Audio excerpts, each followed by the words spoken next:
This is 5 on your side at 6. Focused on you. Police called to the same downtown St. Louis gas station 587 times in just 2 years. Tonight, we've learned that troubled Shell station will finally close. Thanks for joining us. I'm Mike Bush. And I'm Ann Allred. The gas station on Tucker Boulevard has been the scene of assaults, overdoses, and most recently, a murder across the street. Diamond Palmer is live with more information from the people who filed a lawsuit and city leaders. Diamond. Well, Ann and Mike, 2 separate lawsuits were filed against the gas station, one of which with the help of a downtown resident. And tonight, city leaders say they're working on legislative opportunities to address nuisance properties. Along Tucker Boulevard sits this Shell gas station. It's been the center of dozens of crimes, including last year when a man was murdered across the street execution style. Police say they made nearly 600 calls to service at the address in the last 2 years. One lawsuit against the gas station was filed by the Neighborhood Improvement Association Downtown West and Matt O'Leary. It has just been an unresolved nuisance that has burdened downtown St. Louis until its impending closure this summer. They claim the gas station was issued a conditional use permit in 2003 in a central business district where gas stations aren't allowed to be. It shouldn't have been a conditional use, shouldn't have an occupancy permit, and the judge ruled that it should be closed. That ultimately led to the settlement. So, I mean, it would have been great if the city had done its job, but it didn't want to, so the private sector had to step in.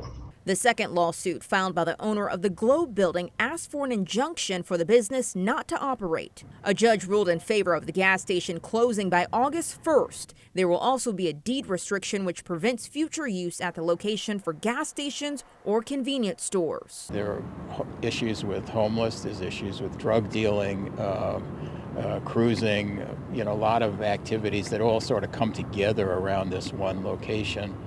That's unfortunate for all concerned, but it's the reality, and the only way to deal with it is to close the station and move on. Citizens. Alderman Rasheen Aldridge, who represents this area, says he feels a mix of emotions, including sadness that another downtown business is closing, but also hears residents' concerns. I have reached out to the owners at the gas station, and we are awaiting their comment. Reporting live here in downtown, Diamond Palmer, 5 on your side.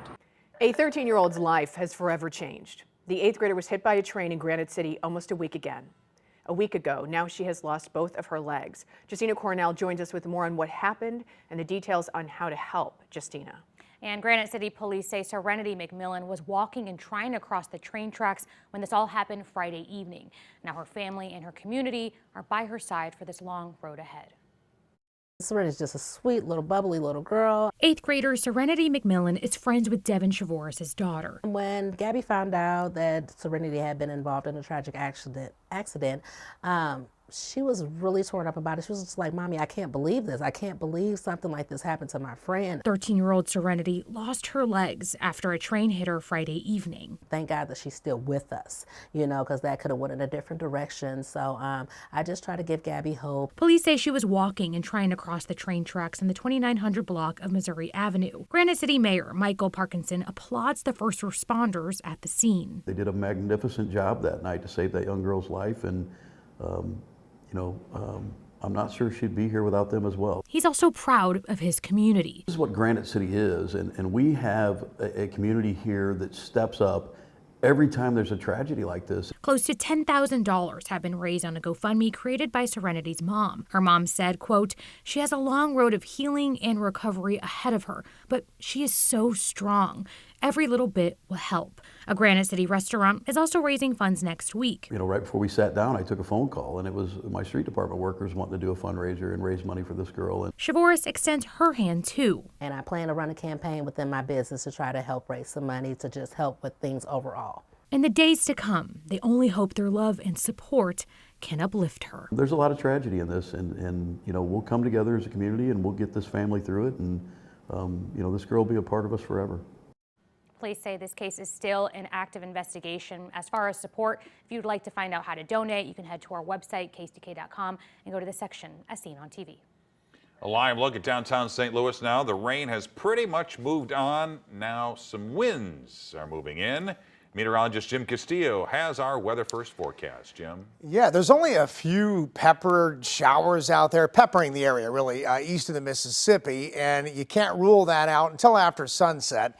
And we've had a few around Alton, Illinois, and mainly east of the Mississippi River. But you're right, that wind is howling out there. In fact, some of the wind speeds right now and the gust, and even in St. Louis, to almost 40 miles an hour. And they're going to stay up tonight. Some of those gusts to probably 35 miles an hour overnight, and also for tomorrow. So it's clear later tonight, and it's breezy. We have those puffy cumulus right now. And of course, 40s for overnight lows. But I wanted to give you a look into the weekend forecast. Saturday, 83, Sunday, 85. Sunday, a little sunnier and also breezier, I should say, as we get into Sunday. Chance of storms, though, ramping up now as we get into early next week. I'll time out those chances and the possibility of some severe weather or strong storms and when they may happen coming up in just a bit. For the first time ever, the EPA is taking steps to test for and eliminate forever chemicals in our drinking water. 5 on your side's Holden Kurwicki is in Wood River, Illinois. That's one of several communities identified by a watchdog group as having elevated levels. So Holden, if you live in that area, how concerned should you be? Well, and according to the Environmental Working Group, every living being has traces of these forever chemicals in their bodies. And that's why the EPA is beginning a years-long process to try and remove these chemicals from our water system. Over the last 70 years, forever chemicals have been introduced into items we use on a daily basis. Even though many Americans may not have heard of PFAS, you've certainly come into contact with them. They're very widely used chemicals on products like nonstick pans, food packaging, some cosmetics, water repellent clothing. According to Melanie Benish, vice president of the Environmental Working Group, those same chemicals are building up in our drinking water. PFAS chemicals are highly toxic. They're toxic in very low amounts. They have been in Americans' drinking water for decades. Since there is no safe level of PFAS, the EPA is requiring water providers to test for 6 different types of forever chemicals in an effort to remove them from the water system. This is actually the first time that the EPA has been able to use their authority under the 1996 amendments to the Safe Drinking Water Act to regulate new contaminants. So it is historic on a number of levels. But most importantly, it means that the drinking water coming out of the tap is going to be safer for more than 100 million Americans.